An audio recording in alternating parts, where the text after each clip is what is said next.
O gasto do Brasil com previdência é o mais alto entre países com população jovem. O Brasil é um caso isolado porque mantém uma despesa parecida à de países já envelhecidos como a Alemanha. Os dados são do Banco Mundial e da Organização para a Cooperação e Desenvolvimento Econômico. O Brasil é o país com população jovem que mais gasta com previdência, o que torna o país uma exceção à regra de que os gastos da previdência são maiores em países com população mais velha. De acordo com os dados do Banco Mundial e da OCDE, o volume de gastos do Brasil com aposentadorias e pensões é quase o mesmo de nações com populações já envelhecidas. Atualmente, só 8% da população brasileira possui mais de 65 anos de idade. Somadas todas as despesas com aposentadorias, pensões por morte, benefícios assistenciais e acidentários do INSS e de servidores da União, o Brasil gastou 13% do PIB só com a Previdência. Enquanto isso, os alemães, que possuem 22% da população com mais de 65, gastam 12% do PIB para o mesmo fim. E a tendência é piorar. De acordo com dados do IBGE, a população vai envelhecer cada vez mais rápido. Hoje são 11 pessoas aposentadas para cada 100 trabalhando. E esse número deve saltar para 36 aposentados para cada 100 contribuintes, daqui a 30 anos. E é por isso que o governo federal propõe uma reforma do sistema de previdência. A proposta cria uma idade mínima para a aposentadoria e muda o cálculo do benefício. O texto ainda está em análise na Câmara e precisa ser aprovado por deputados e senadores para entrar em vigor. Segundo pesquisas de tecnologia, o brasileiro é o campeão mundial de horas em redes sociais e aplicativos de trocas de mensagens. E o WhatsApp é o mais acessado no país.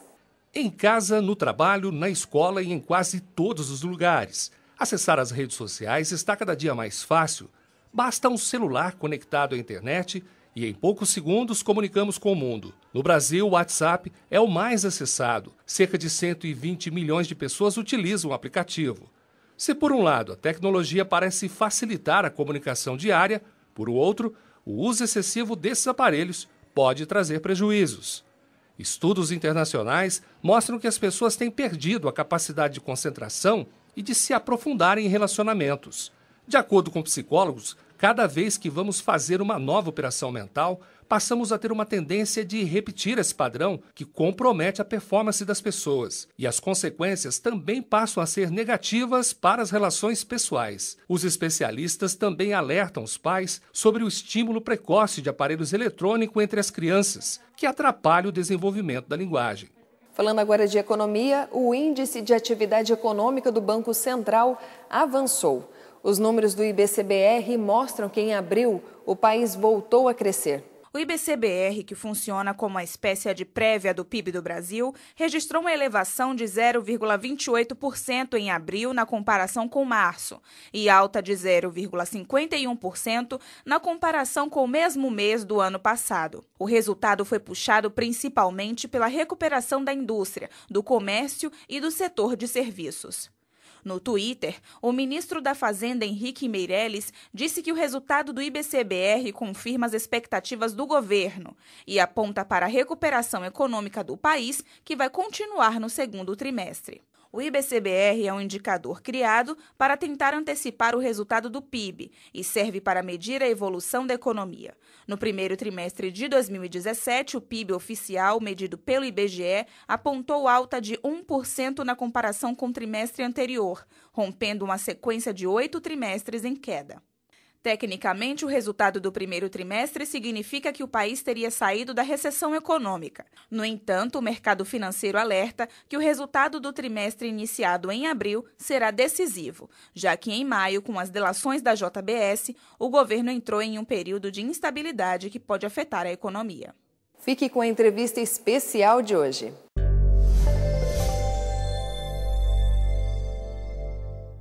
Amigo, sou capaz de apostar que Bartolomeu de Gusmão, Santos Dumont, o irmão Wright, quem você queira, não concebeu o mais leve que o ar com um propósito beligerante. Eles não pretendiam que fosse objeto de matança, mas as circunstâncias levaram a esse momento. E, pelo que eu estou sendo informado, Desde a Primeira Guerra Mundial já tinha avião usado em combate. Que coisa incrível. Estou recebendo aqui a doutora Ana Cláudia Filippini, mestre em ciência política, advogada, e autora do livro Poder Aéreo nas Operações de Paz, sob o foco do direito internacional. Muito prazer em recebê-la. Prazer é meu. Uma jovem advogada dedicada a um estudo tão complexo, né? Essa questão do uso do avião. Na realidade, a única brasileira que escreve sobre isso. E certamente com grande apreço, né? Sim. É o segundo livro, o primeiro? É o sexto livro sozinho, o sexto livro, primeiro sozinha e os outros 5 em coautoria. Nós aqui do Vale do Paraíba temos uma peculiaridade muito forte com a aviação, né? Tem aqui os maiores centros de inteligência aeronáutica e de projetos espaciais, né? Tivemos até um astronauta treinado aqui, né? E por que surgiu essa sua vocação de estudar profundamente esse tema, Cláudia? Eu era oficial da Força Aérea Brasileira. Ah, sim. Então, eu fui oficial da Força Aérea Brasileira e fui fazer mestrado na Universidade da Força Aérea. E lá eu comecei a desenvolver essa pesquisa voltada para o poder aeroespacial e o direito. Deixou a fábrica? Deixei no final de 2013. Agora eu me dedico ao ensino, né? Eu ministro aulas e também advogo. Ana Cláudia, essa coisa é cativante. Eu realmente não imaginava que na Primeira Guerra Mundial já tivesse aí uma aviação de combate. Devia ser meio fraquinha, né? Sim. E teve início, na realidade, no comecinho do século passado. Foi em 1910, na Guerra da Itália. Começou com Douai e depois, na Primeira Guerra Mundial, já foi aumentando um pouco, mas era bem pequena. Essa Guerra da Itália foi a guerra da unificação da Itália, lá com a participação das grandes famílias, dos grandes... Não, foi... Ainda na época do rei italiano? Não, foi depois. Foi depois. E aí, na Primeira Guerra Mundial, já tínhamos aí uns aviõezinhos de combate. Já tinham poucos, e bem precário mesmo. Bem precário. Mas na Segunda já teve o desembarque na Normandia que levou aí... Na Segunda Guerra Mundial já o emprego já estava efetivo. Inclusive na Segunda Guerra Mundial já foi feita a projeção para o espaço. Então, com o uso de satélites.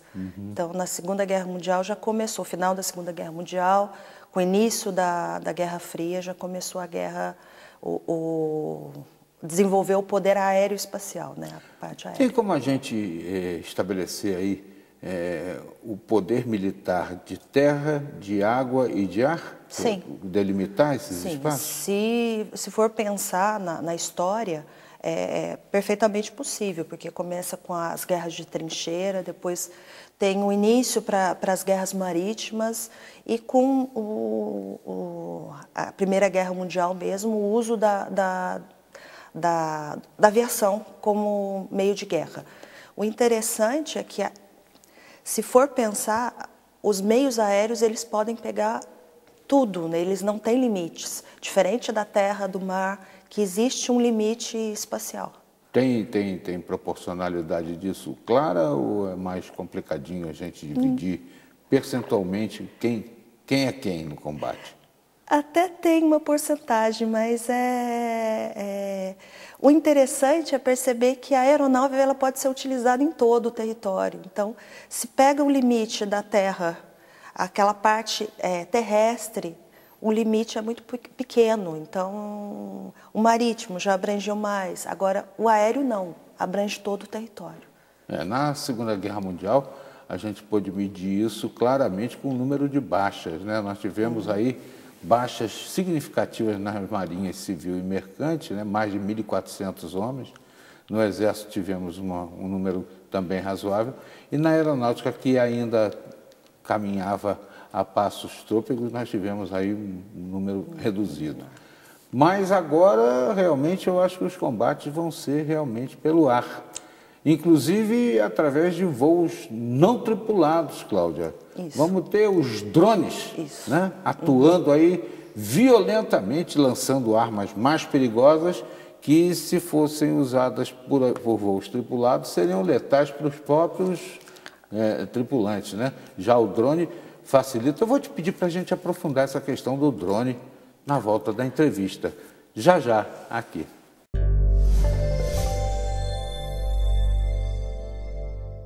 Número de refugiados no Brasil cresce 10% em um ano. Continue conosco, voltamos já.